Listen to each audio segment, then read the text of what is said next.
हे महाराज श्री नमोस्तु नमोस्तु नमोस्तु। और सबसे पहले श्रावक संस्कार शिविर के संबंध में अपनी भावनाएं रखने के लिए हम यहां पर आमंत्रित कर रहे हैं श्रीमती डॉक्टर शोभा राजेंद्र जी जैन विदिशा से। ट्रस्टी गुणायतन पधारें और निर्धारित समय सीमा में अपनी भावनाएं यहां पर व्यक्त करें। इसके बाद में तैयार रहेंगे मनोज अनामिका जी वाकलीवाल इंदौर। बोलिए देवादिदेव 1008 श्री चंदा प्रभु भगवान की जय। संत शिरोमणि आचार्य गुरुवर विद्यासागर जी महाराज की जय। परम पूज्य 108 प्रमाण सागर जी महाराज की जय। परम पूज्य 108 अरह सागर जी महाराज की जय। श्रावक संस्कार शिविर हम काफ़ी वर्षों से अटेंड कर रहे हैं। 1992 की बात है जब विदिशा में महाराष्ट्र का चातुर्मास हुआ और 9 महीने का प्रवास हुआ।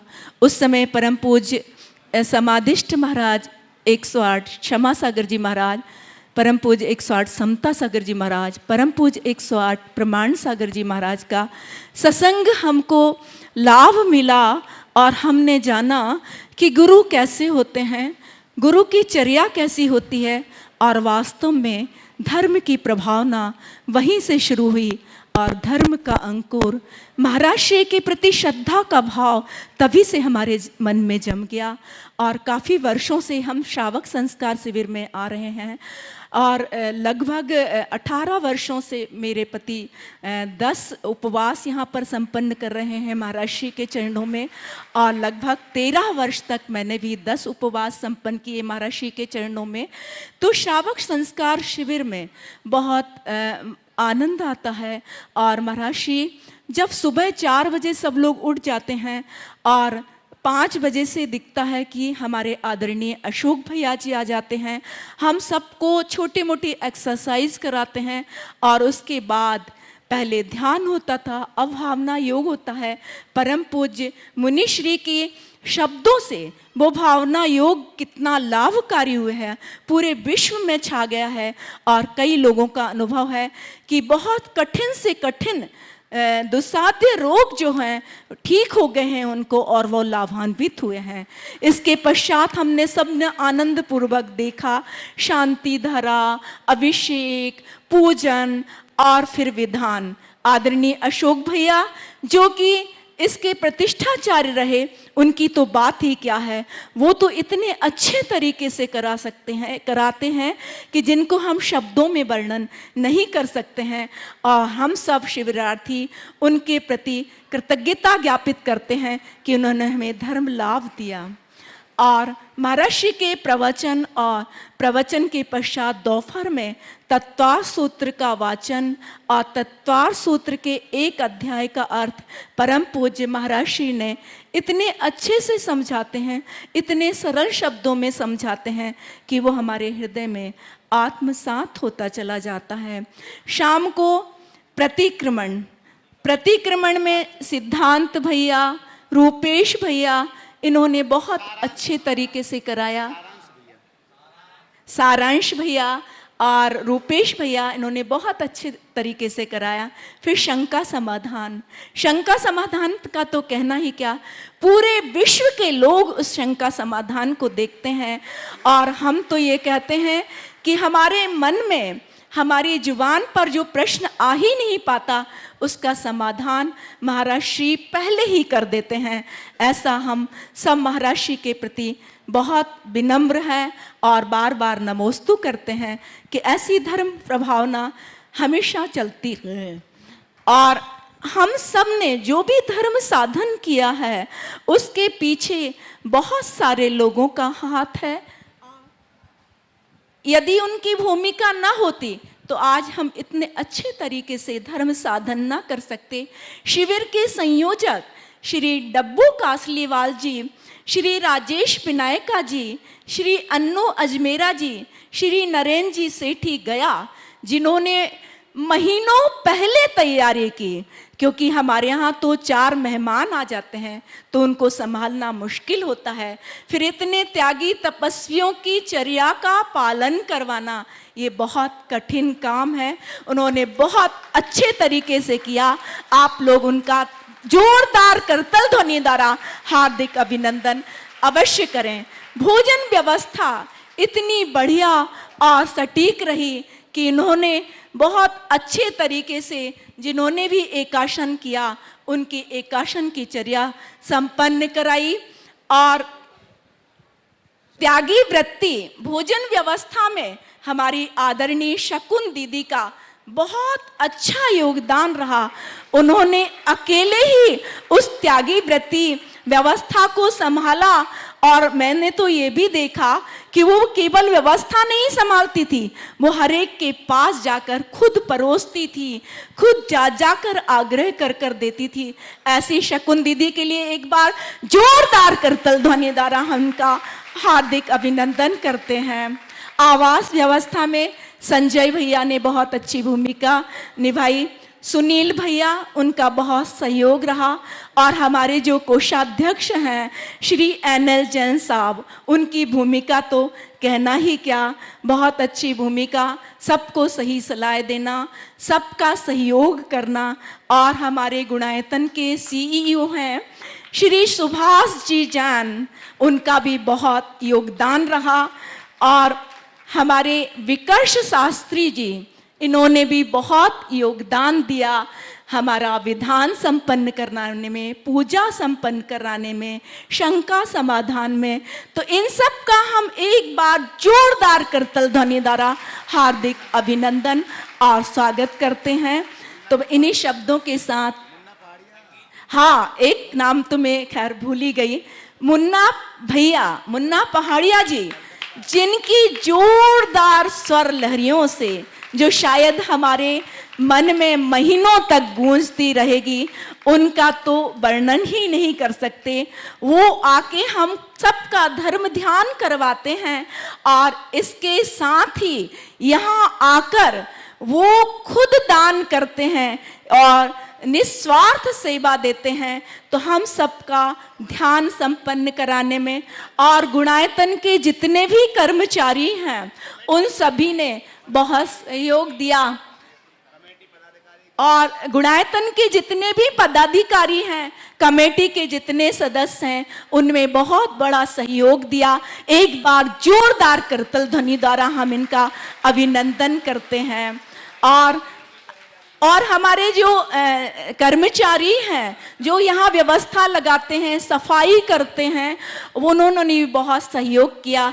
और हमारे मीडिया के गुणायतन में एक भी कर्मचारी नहीं है, सब गुणायतन के सहयोगी हैं। हाँ, आप लोग कर्मचारी मानना बंद करें। हाँ, यहाँ कोई कर्मचारी की हैसियत से काम नहीं करता, सब सहयोगी बन करके काम करता है। सारे सहयोगियों के प्रति हम धन्यवाद ज्ञापित करते हैं। और जो फोटोग्राफर हैं, मीडिया के हैं, उन सबको भी बहुत बहुत धन्यवाद देते हैं। पूज्य मुनिवर के चरणों में बार बार नमोस्तु नमोस्तु नमोस्तु गुरु। चलेगा, बहुत बहुत धन्यवाद डॉक्टर शोभा जी जैन विदिशा के लिए। मनोज अनामिका जी बाकलीवाल इंदौर, और आपके बाद तैयार रहेंगे हनी अजमेरा हजारीबाग। जल्दी हर्ष जी आ जाएं, साथ में आ जाएं।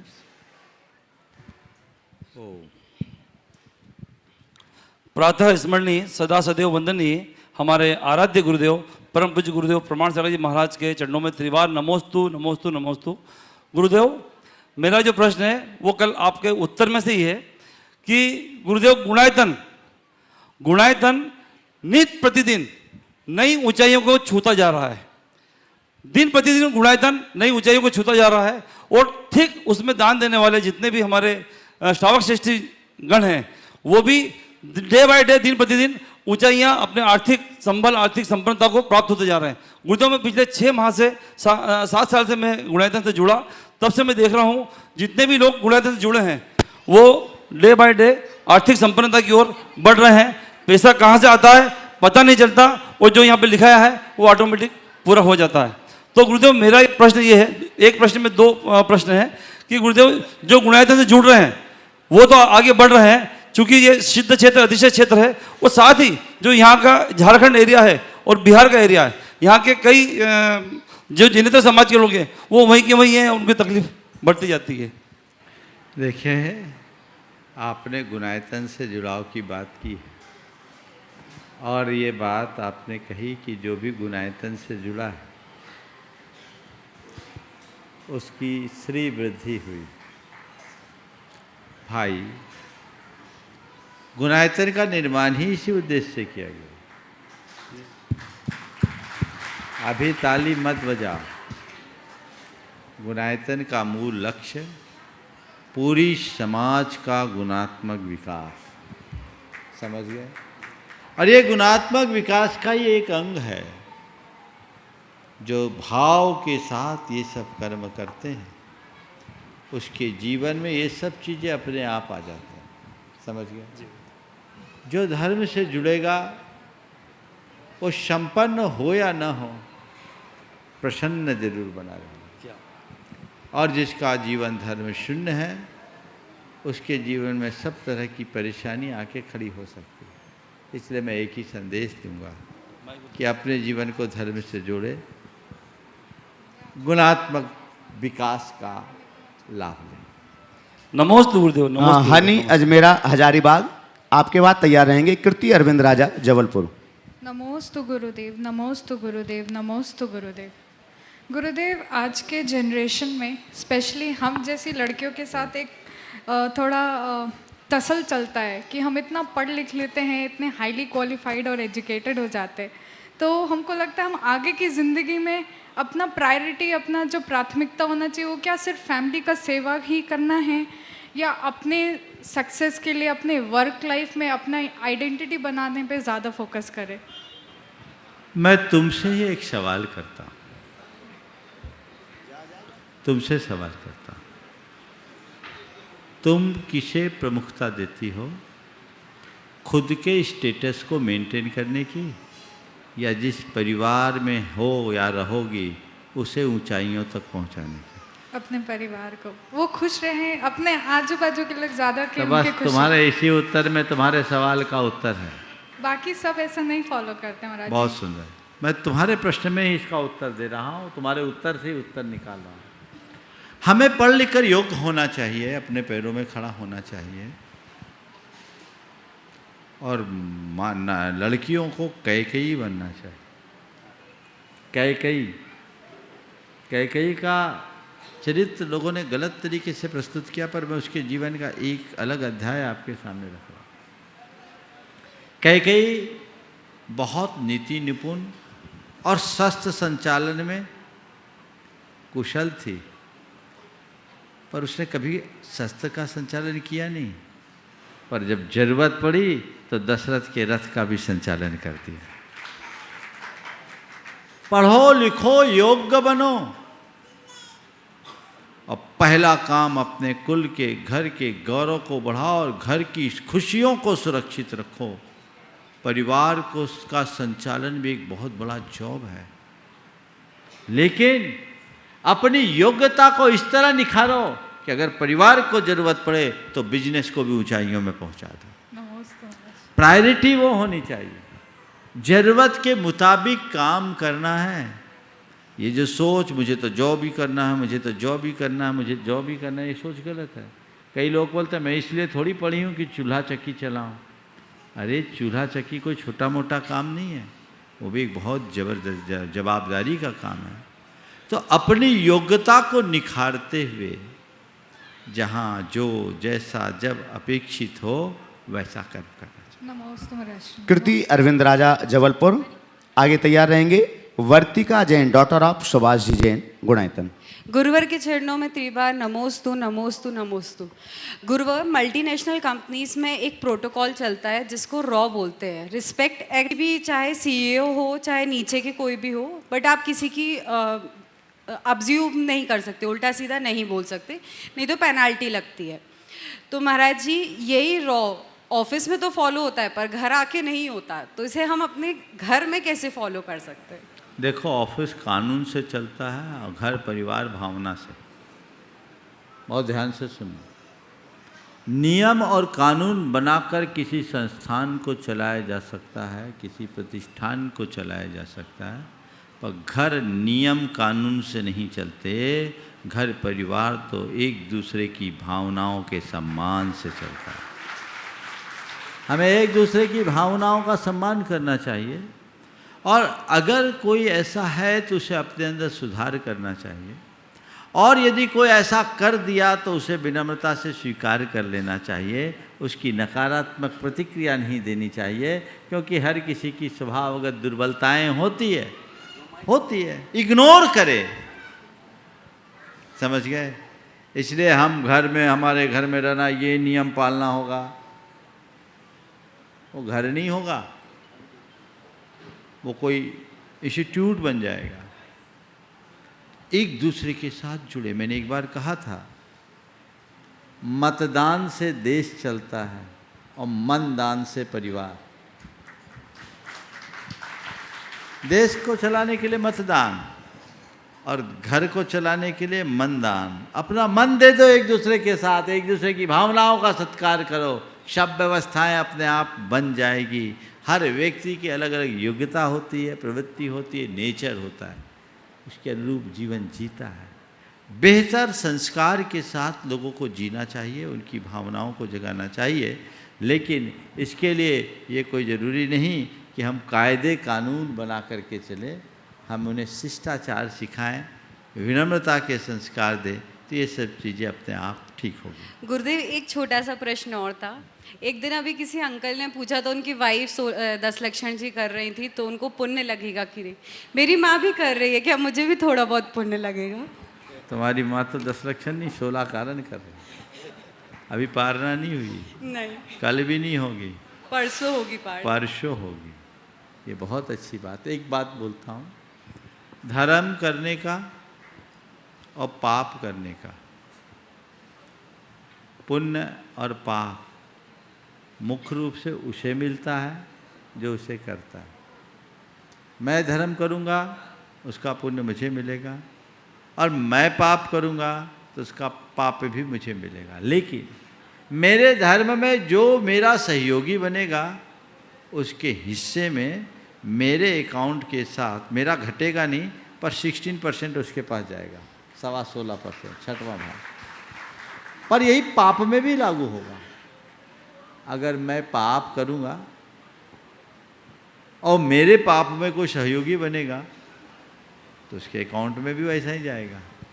इसलिए क्या करो, पाप में रोको और धर्म में सहयोगी बनो। समझ गए? चलिए। वर्तिका जैन, डॉटर ऑफ सुभाषी जैन गुणायतन, आगे तैयार रहेंगे। प्रदीप संध्या जी जैन सागर।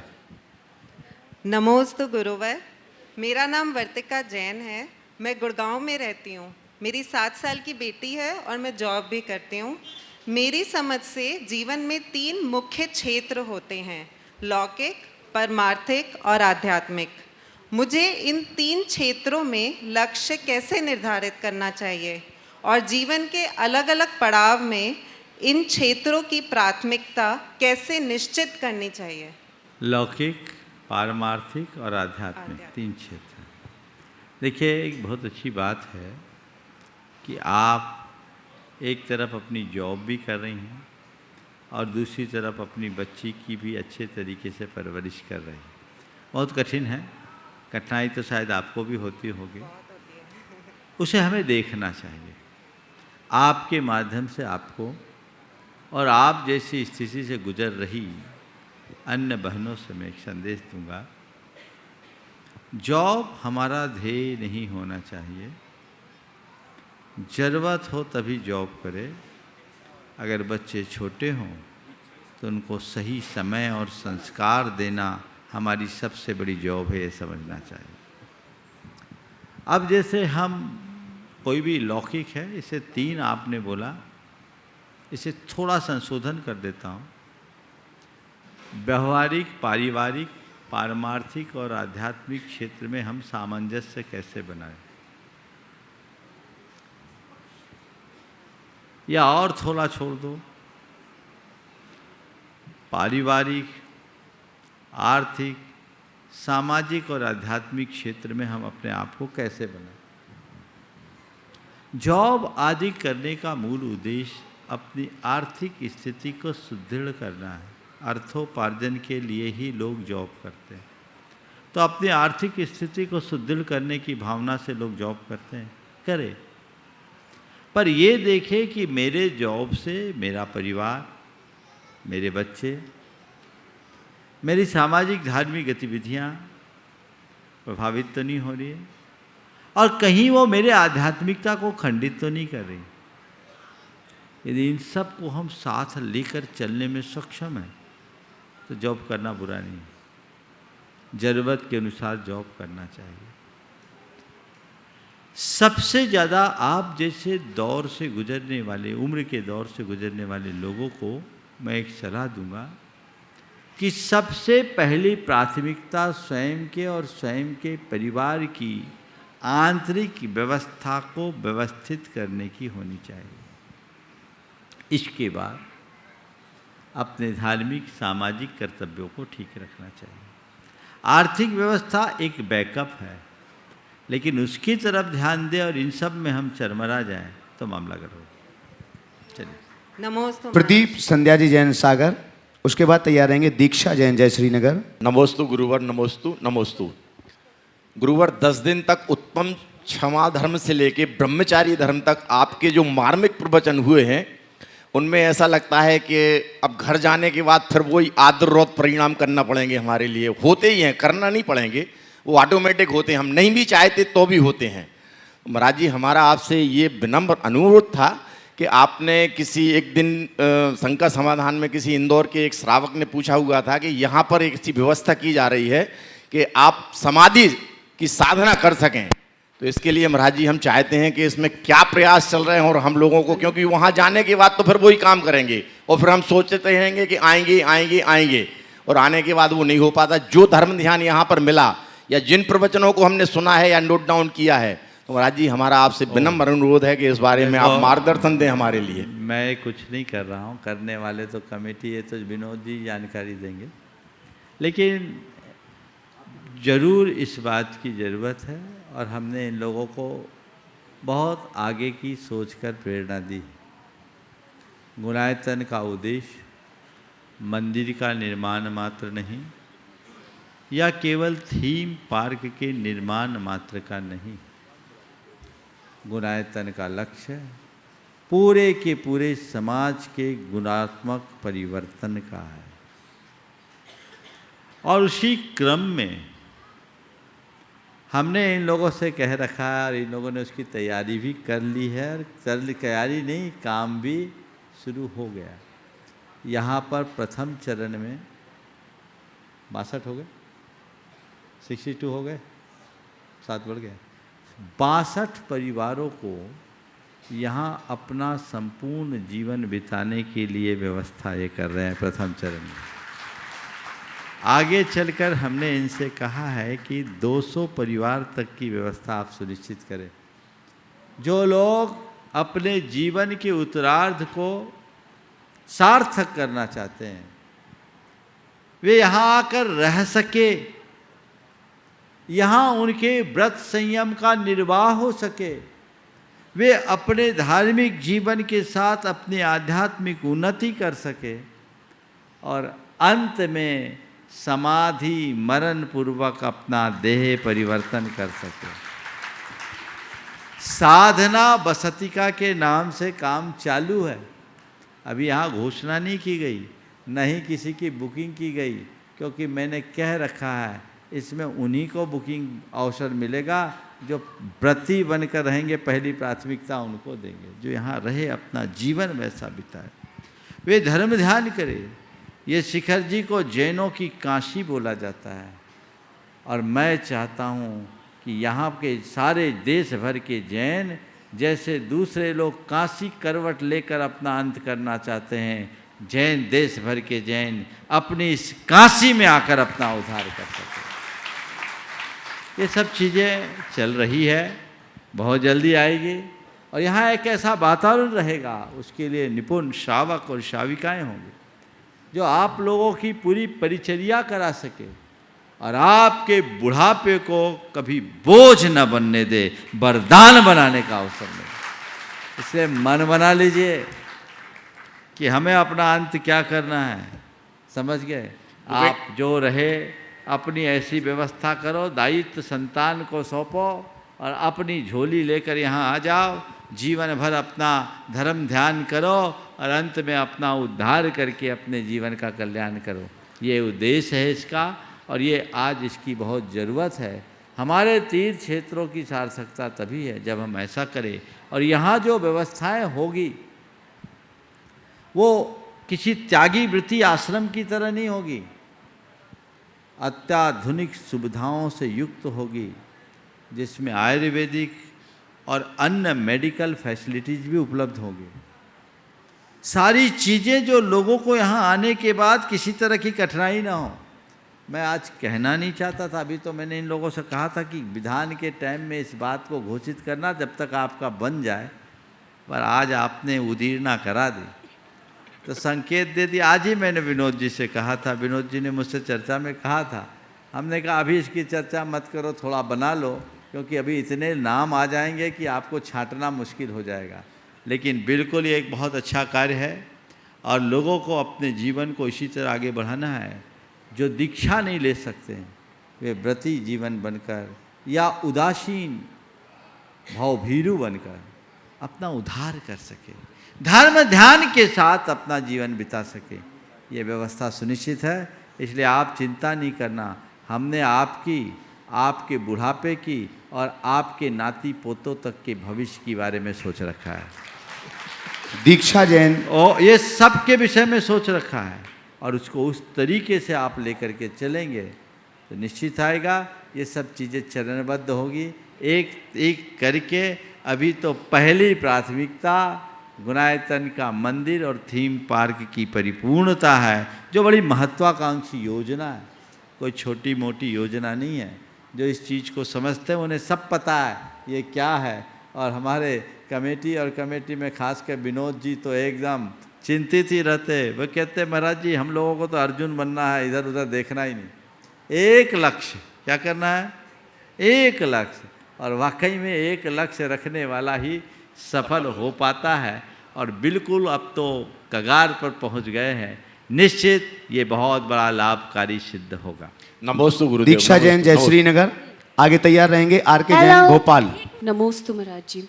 महाराज जी आजकल ऐसे कैफ़े और रेस्टोरेंट में बहुत जाना बहुत कॉमन हो गया है, जहाँ पर वेज और नॉन वेज एक साथ बनता है।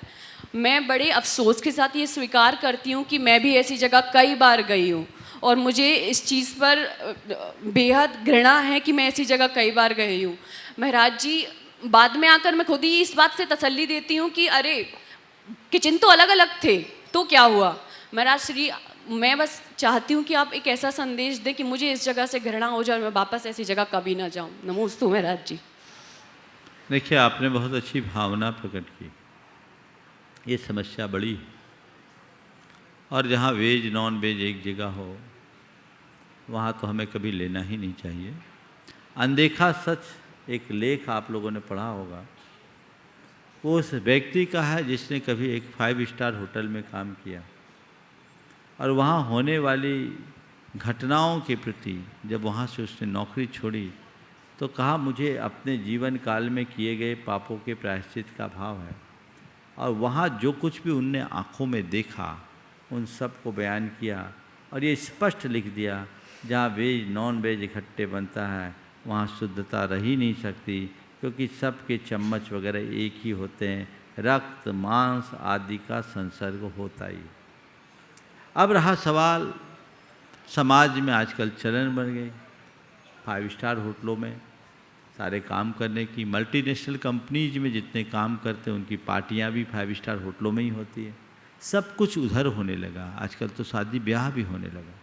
जबकि मैं कहता हूं कि हमारे समाज में ऐसे संस्थान बनने चाहिए जिसमें 5 स्टार फैसिलिटीज़ हो पर शुद्धता हो, और वहाँ लोग शादी विवाह करें, सुविधाएं पूरी हो पर अभक्ष्य न हो। 5 स्टार होटलों के संदर्भ में एक बात मैं ज़रूर कहूँगा कि जहाँ आप ऐसी जगह ब्याह संबंध कर रहे हैं, एक दिन पहले, भले आपने अपना कुक अलग रखा है, अपनी व्यवस्था अलग करी है, पर एक दिन पहले वहाँ जीवों की हत्या हुई, उनकी कराह अभी भी गूंज रही, उनकी आहें छिपी है। वहाँ आप विवाह जैसा मांगलिक अनुष्ठान कर रहे हैं, ये निश्चित सकारात्मक नहीं, स्वीकार नहीं होना चाहिए, उसे टालना चाहिए। और ऐसे संस्थानों को विकसित करके उन्हें प्रमुखता देनी चाहिए जो हमारी सुविधाएं पूरी हो, और हम ऐसे वेन्यू को चुने जो पूरी तरह वेज हो। आप जैसे लोगों की समस्या का हल एक दूसरे तरीके से निकल सकता है। मैं जब कोलकाता में था तो भवानीपुर में मेरा प्रवास जब था, कोलकाता में वेज होटल तो बहुत कम है, न के बराबर है। भवानीपुर के इलाके में मैंने एक विशेष बात देखी कि वहाँ हर होटल में लिखा गया कि हमारे दोनों किचन अलग अलग हैं, इनका इनसे कोई संबंध नहीं। मैंने बोर्ड देखा, उसकी वजह मैंने पता की तो पता चला उस इलाके में गुजराती बंधु, जैन बंधु बहुत रहते हैं। तो उन लोगों ने जाके कहने लगा कि तुम्हारा वेज नॉन वेज इकट्ठा, हम भोजन कर ही नहीं सकते तुम्हारे यहाँ। उसकी होटल चलनी कम हो गई। उनने दोनों को अलग अलग सेपरेट, जिसका रास्ता अलग, सब कुछ अलग कर दिया, सर्विस भी अलग अलग। क्या ऐसा नहीं हो सकता कि जितने शाकाहारी लोग जाएं और ऐसी जगह जाएं तो उनसे ये कह के आए कि आपका वेज नॉन वेज इकट्ठा है, इसलिए हम आपके यहाँ भोजन नहीं कर सकते। जाएं, केवल अपना पानी आनी पी करके आ जाए, वो भी अपने साथ के रख ले। आजकल मिनरल वाटर की बोतल तो आपको हर जगह सुलभ हो ही जाती है, वहाँ का न खाएं। यदि ऐसा आप करने लगेंगे तो बहुत बड़ा परिवर्तन खड़ा हो सकता है। जब एयरलाइन में जैन फूड्स अलग मिलते हैं, जैन मील मिलता है, तो क्या 5 स्टार होटल्स में वेज के लिए फैसिलिटी नहीं मिल सकती? जागरूकता लानी होगी। आज समाज में शाकाहारियों की कमी नहीं, और न केवल जैनियों में अपितु सभी समुदाय के लोगों में, न केवल भारत में, भारत से बाहर के लोगों में भी इसे ध्यान रख के करना चाहिए। आर.के. जैन, भोपाल। महाराज जी दो को मेरा तेरा बार नमोस्तु। मैं जय नरेश जैन, वाइफ ऑफ श्रीमती संध्या जैन, भोपाल बिजली नगर कॉलोनी से बोल रहा हूँ। ये प्रश्न मेरे पिताजी का है, जो कि 3 साल से इंतजार में बैठे हैं कि शायद अब आएगा अब आएगा, और मैं भी 11वां दिन हो गया। मालिक की कृपा सुन लिया आचार्य जी ने, बहुत अच्छी बात है।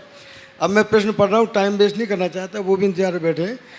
मेरा प्रश्न यह है महाराज जी, क्या दृष्टि मात्र से संध्या साधना संभव हो सकती है?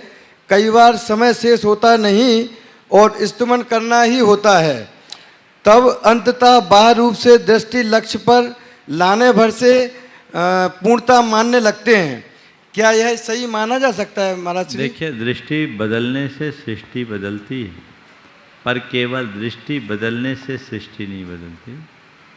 दृष्टि को बदलने के साथ साथ कदम भी बढ़ाना पड़ेगा।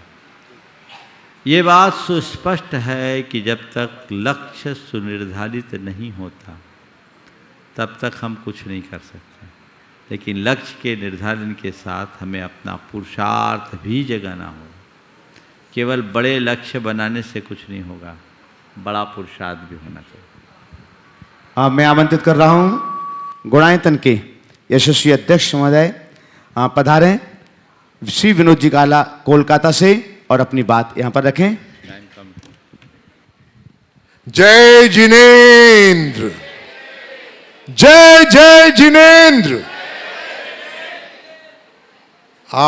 शंका समाधान के जुड़ो और जोड़ो की रंगारंग कार्यक्रम में आपका पुनः स्वागत है, स्वागत है, स्वागत है। अब आप बोलेंगे कि जुड़ो और जोड़ो, ये रोज रोज आप बोलते हो, तो जुड़ो जोड़ो क्यों? तो मैं एक बात बताता हूँ कि महाराज श्री का मार्गदर्शन बहुत क्लियर है, बहुत क्लियर है। गुणायतन क्या करने जा रहा है? गुणायतन क्या करने जा रहा है?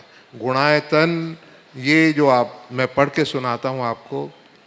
मंगल मंगल होए जगत में, सब मंगलमय होए, इस धरती के हर प्राणी का मन मंगलमय होए। देखिए, ये हमारी ब्रीफ है, ये हमारी ब्रीफ है। हमें मार्गदर्शन ये मिला है कि हर प्राणी का हर क्षण, हर पल, हर प्राणी माने हर जीव जंतु सबका मंगलमय हो। और ये जो भी कार्य किए जा रहे हैं, जो होने जा रहे हैं, वो इस गुणायतन में उसी उद्देश्य को लेकर हो रहे हैं। थोड़ी देर पहले हमारे मनोज भाई ने पूछा कि जो गुणायतन से जुड़ता है उसकी समृद्धि होती है, बढ़ता है। ये तो भगवान के दर्शन की तरह है। भगवान कुछ नहीं करते, पर भगवान सब कुछ कर देते, दर्शन मात्र से हो जाता है। वैसे ही गुणायतन जुड़ने से अपने आप ही मन, हमारा उद्देश्य है मन मंगलमय, पर अपने आप ही समृद्धि हो जाती है। और मैं तो कहता हूँ आप जितना देते हो उसका 10 गुना तो आ ही जाता है। अब ये बात सबके लिए नहीं है, पर इतना कहता हूँ। मैं आपको ये बताऊँ कि जोड़ने के प्रोग्राम में लोग जुड़ रहे हैं, सुनते हैं, जुड़ते हैं। और जुड़ते कैसे हैं? आज ही खबर आई, थोड़ी देर पहले खबर आई, मैं आप बता नहीं पाया। सुरेश जी पहाड़िया, रजनी जी पहाड़िया, मुंबई, उनका फ़ोन आया कि मैं जुड़ना चाहता हूँ। और जुड़ना कैसे चाहता हूँ? ट्रस्टी के रूप में जुड़ना चाहते हैं। और बोले मेरे को ट्रस्टी के रूप में जुड़वाओ आप। तो ये भावना महर्षि, उनके लिए आशीर्वाद आपका चाहिए मुझे। सुरेश जी, रजनी जी पहाड़िया, उनके लिए आशीर्वाद चाहिए। और एक और बात महर्षि से आपसे कहना है, महर्षि, कि अब तो थोड़ा सा हमारे पर दर्श दिखाओ। कारण कि 25 से ऊपर तो लिस्ट पहुंच गई महर्षि, वो मंडल की विधान की 25 से ऊपर की लिस्ट पहुंच गई। और अभी 25 माने लोग चाहते हैं कि जुड़े, पर जोड़ने के लिए आप ही का आशीर्वाद चाहिए महर्षि। तो इसके लिए आपसे निवेदन है सब समाज की तरफ से कि हमें कुछ मार्गदर्शन दें। देखिए, बात बिल्कुल विनोद जी बार बार कह रहे हैं। और आज इन लोगों ने दिन भर में एक्सरसाइज भी खूब किया, कल से भी एक्सरसाइज किया। और इनके एक्सरसाइज के बाद इन्होंने जो रिज़ल्ट मुझे दिखाया उससे मैं कुछ सहमत भी हो गया। आपने 24 की बात मैंने की थी, 24 की जगह मुझे अभी बताया गया 26 नाम आ गए। और ये अभी तो शुरुआत है। और 3-4 जो विशेष प्रमुख रूप से रखने दावेदार हैं, जिनके नाम अभी घोषित नहीं है, वो अलग। तो चलिए, मैं आपको अनुमति देता हूँ, ये गाड़ी चल रही है, जितने को जगह मिल जाए बिठाते जाओ। पर एक बात ध्यान रखना, सबको बर्थ मिलनी चाहिए, समझ गए? बर्थ पे ही बिठालना, समझ गए? ताकि उसका आनंद आए। व्यवस्थाएं मैं संतुष्ट हूँ। अब ये खुला खाता है, ठीक है? जिसको इसका लाभ उठाना है, लाभ उठाइए। और ऐसे अवसरों का भरपूर आनंद लेने का प्रयास कीजिए। ये प्रयास सबका होना चाहिए। ये अवसर है सिद्ध चक्र महामंडल विधान। हम भी चाहते हैं अधिक से अधिक लोग लाभान्वित हो। तो ये चूँकि कुछ मुझे दिख रही थी व्यवस्थाओं को देख कर के कैसे कर पाएंगे, लेकिन इन लोगों ने बड़ी तत्परता के साथ वह सब चीज़ सुनिश्चित कर दिया। और बाहर की परिस्थितियाँ भी जैसे संकेत मिल रहे, सब कुछ ठीक ठाक है। तो अभी ये क्लोज नहीं है, लेकिन जल्दी ही क्लोज हो जाएगा। इसलिए जिसको भी लाभ लेना है, समय रहते अपना स्थान सुनिश्चित कर ले। कल कहीं ऐसा ना हो कि इधर से कहना पड़े कि हम आपको वेटिंग में रख रहे हैं, क्योंकि प्रायः ऐसा होता है। इसलिए लाभ सबको लेना चाहिए। आशा जी विनायका हजारीबाग, आशा सुरेश जी विनायका हजारीबाग। इसके बाद तैयार रहेंगे अनिमेश जैन जबलपुर। वहीं से पूछ लो। नमोस्तु महाराज श्री। मेरा प्रश्न था महाराज श्री कि हम किसी के बारे में सच्चाई तो जानते हैं, सच्चाई जानते हुए भी उसको हम लोग इग्नोर करते हैं और उनको समझा नहीं पाते हैं, क्यों? किसी की सच्चाई जान रहे हैं, सच्चाई जान करके भी इग्नोर करते हैं, तो क्यों करते हैं ये देखो। सच्चाई जानने के बाद भी इग्नोर तब करना, हाँ, जब अच्छाई हमारे लिए दिखने लगे, परिणाम अच्छा हो तो गलत के लिए और भी वो नजर कोई अच्छा रखें। बनना ही नहीं चाहे, तो उसका परिणाम अगर बताने का उल्टा हो तो चुप रहने में फायदा है। हाँ, अनिमेश जैन जबलपुर। मुनीषी के चरणों में बारंबार नमोस्तु नमोस्तु नमोस्तु। गुरुदेव, आपने प्रवचन में एक बार बोला था कि हमें अपनी खूबियों पर ध्यान नहीं देना चाहिए। वहीं कुछ दिन पहले आपने कहा था कि आजकल लोग बहुत नेगेटिव हो गए हैं, सिर्फ अपनी बुराइयों को देखते हैं, बल्कि हमें हमारी खूबियों पर ध्यान देना चाहिए। तो गुरुदेव, हम युवक ऐसा क्या करें कि नेगेटिव भी ना हो और अपनी खूबियों पर घमंड भी ना हो? गुरुदेव, मैंने ये नहीं कहा कि खूबियों पर ध्यान न दें, मैंने कहा अपनी खूबियों का गुमान न करें। समझ गए? गुमान न करे, अभिमान न करे, ठीक है? खूबियाँ हैं, खूबियों को निखारे और खामियों को सुधारे। जीवन का संतुलन इसी में है। चलिए। श्रीमती दिव्या लाभांशी जैन, सागर। नमोस्तु महाराज जी। जी मेरी बेटी लाभांशी का प्रश्न है, समय, विश्वास और सम्मान ऐसे पंछी हैं जो उड़ जाएं तो वापस नहीं आते, तो गुरुदेव हम समय रहते समय, विश्वास और सम्मान रूपी पंछी को उड़ने से कैसे रोकें और यदि उड़ जाए तो वापस कैसे लाएं? समय, विश्वास और सम्मान रूपी पंछी को उड़ने कैसे दें? मैं तो कहता विश्वास को इतना पक्का रखो कि समय भी साथ चलेगा और सम्मान भी ठीक रहेगा। इस प्रकार आज के इस सत्र को परम पूज्य गुरुदेव के चरणों में नमन अर्पित करते हुए यहीं पर विराम। बोलिए परम पूज्य आचार्य गुरुवर श्री विद्यासागर जी।